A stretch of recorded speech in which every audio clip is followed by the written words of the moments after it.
Hi, it's Kathy Chenna here with Tri-Cities Community TV, and I'm in the beautiful Lee Square in downtown Port Coquitlam. My guest today is Karen Tyrell, a consultant, an educator, and an author. She's going to talk to us a little bit about dementia and the different causes that it has on people today. Thanks so much for being here with us. And I wanted to ask you, you talk about your book, Cracking the Dementia Code.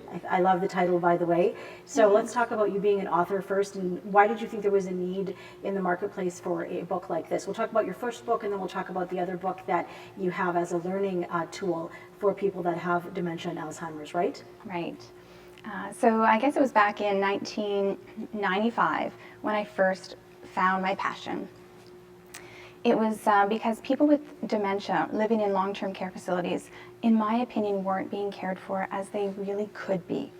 And so I learned techniques on how to manage behaviors without having to resort to the psychotropic medications. Okay. And so often people say, people when you go to visit a nursing home, they're drugged up, they're sleeping all the time. It's often because they don't know how to handle the changed behaviors. And what I mean by that is people can wander, they can become aggressive, hoarding, anxieties, variety of different behaviors can occur. And so with my book, which first was a workshop teaching families as well as the frontline workers how to manage behaviors in a creative way. And so this is what I've been promoting and advocating for the last, I would say, 20 years of my life, dedicated to supporting the caregivers. But did you have a family member that had dementia? Is that why maybe you saw the need? Let's sort of go back a little more, or just in your research, were you looking? How did this all come about? Well, it was a lot of people ask me that. Was it somebody in my family? At the time, no. It was just because of my school placement. When I was doing my placement in a care home, it was 2 days a week, 3 days a week in school. What I was learning in school and what I saw happening wasn't matching, and it really bothered me. And the one day that really affected me was when I was leaving the dementia unit after having a great day with the residents, punched in the keypad to leave. And as I leave, I shut the door, but the residents can see me on the other end, which is a no-no in the world of dementia. You want to camouflage that door so they can't see you leaving. And they were pulling on that door, banging, saying, let's go with you, don't leave us here. And it broke my heart because they felt like they were caged animals. So I wanted to advocate to make a difference. But now I have people in my family that are affected by dementia. You've been doing this for a long time, and and now dementia's on the rise too. Yes. Now, I heard you speak some time ago, and you talked about, and I want our viewers to know what the different things to look for. And I think you had an acronym or something, and I wanted to talk about, I know one of them was physical activity, but I'll let you speak to that if you don't mind. What are the things that people at home? I mean, myself, I'm parenting my parents. I had someone else that I spoke to. Her mom's 85, and she's living with her, and every day we have to. If we're not aware of these things, how can we become aware if our parents, our grandparents are affected by dementia and Alzheimer's? What's your advice? Okay, loaded question, because first off, we need to find out if we're dealing with dementia. Dementia, a lot of people think, is a disease, and I'm just going to educate that it's not a disease. It's known as a syndrome. And a syndrome is basically a set of symptoms that come together, and when those symptoms are happening on a daily basis affecting someone's life, we need to ask the question, what is causing dementia? Because there's a whole list of things that could bring on those symptoms, but we can actually treat. Depression is one of them.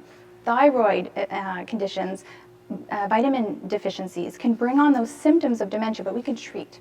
And there's a whole list of things, unfortunately, that we can't cure right now, and Alzheimer's disease is one of them, that you'll see the symptoms of dementia inside. There's other types of dementia.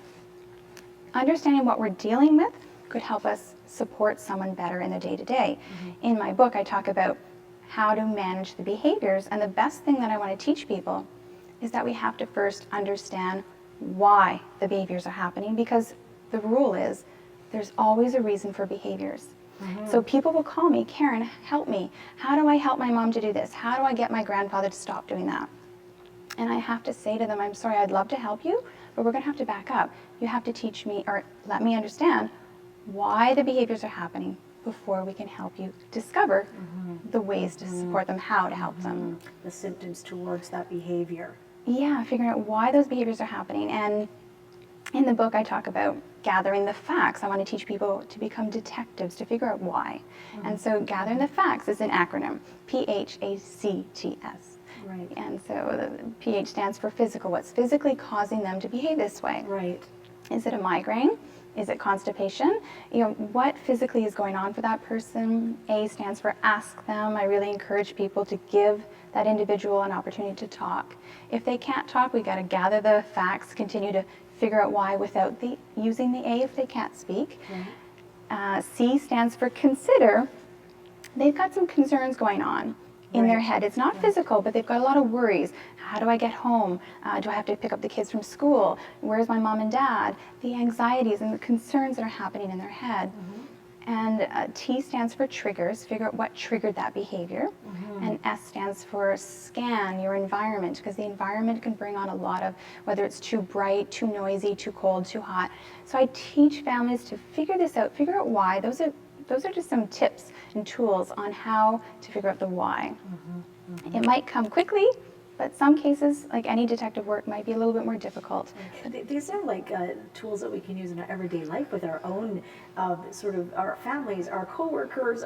Just figure out the triggers. What is the physical? Ask the question. Consider this. I think that it is something, but I think it means more when you are dealing with parents and relatives, friends. But let's just go back. I remember distinctly. Different things that you can be doing in your day-to-day.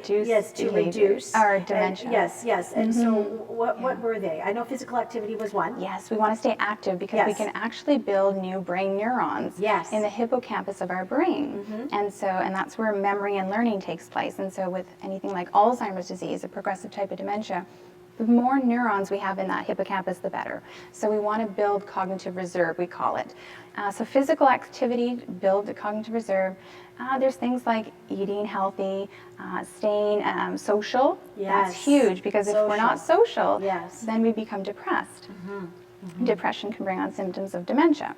But also getting our sleep is very important as well, to clear out the debris in our brain when we sleep. I think we also talked about stress, reducing our stress levels when you came to that talk. Yes. But there's many others. There's reduce excessive drinking, smoking, but brain exercises are also helpful, cognitive brain exercises, and working on all regions of the brain, not just doing crossword puzzles, because people say, I do a crossword puzzle every day, and I think that's great, but you're only exercising one region of the brain. Right. And it's like saying, I do left bicep curls every day. Right. That's great, but what about the rest of your body? Or what about the right one? This one's going to be a lot bigger than that one, right? Yes. So the brain works the same way, doesn't it? That's great. So you came out with Cracking the Dementia Code, and then we came out with something a little more fun and colorful. Do you want to pull that book and show us? Sure.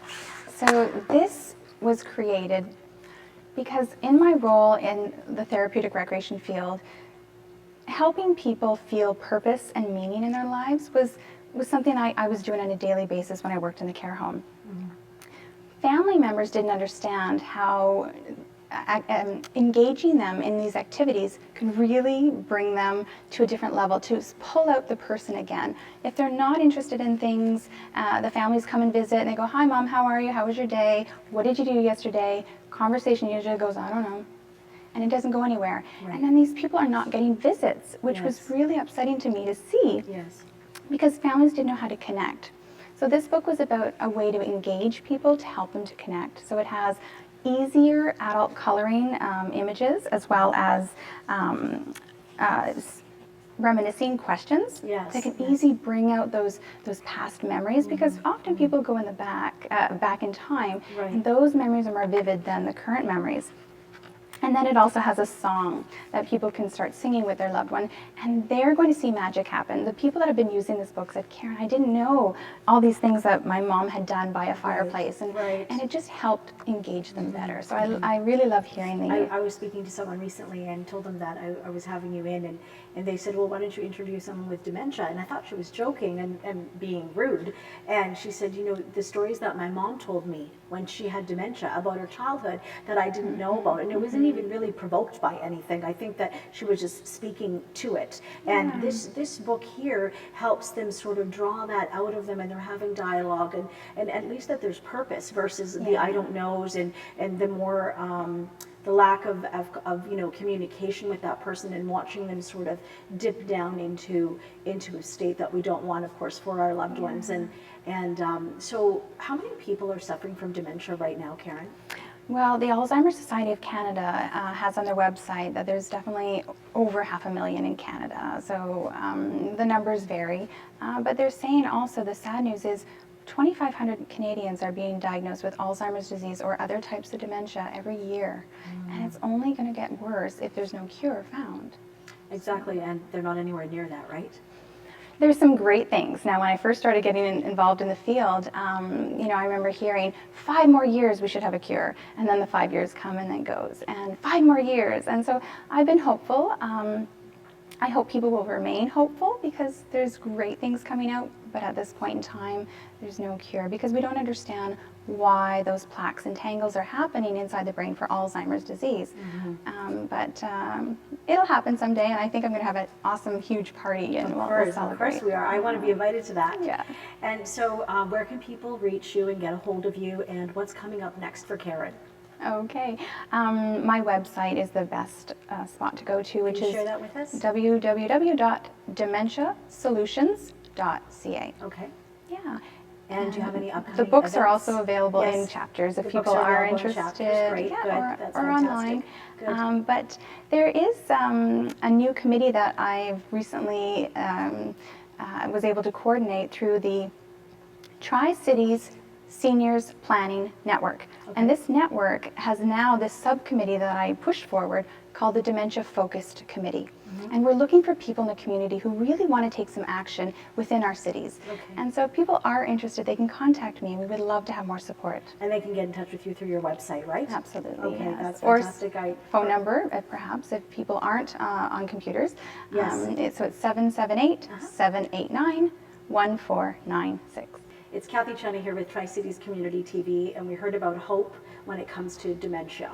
If you have some parents or relatives, even your next door neighbor, anybody can be hit by this. It's not a disease, and there are support groups out there. Even to find out why someone's acting differently, it doesn't hurt to find out. Karen told us all about it. Look her up.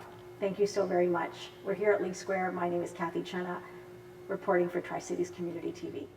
This community program would not be possible without the financial support of our corporate sponsors and community members. Tri-Cities Community Television would like to especially thank the cities of Port Moody, Coquitlam, and Port Coquitlam for their belief and support of community television. If you wish to be part of our volunteer team, become a sponsor, or make a financial contribution to support community programming, please feel free to contact us at the following location.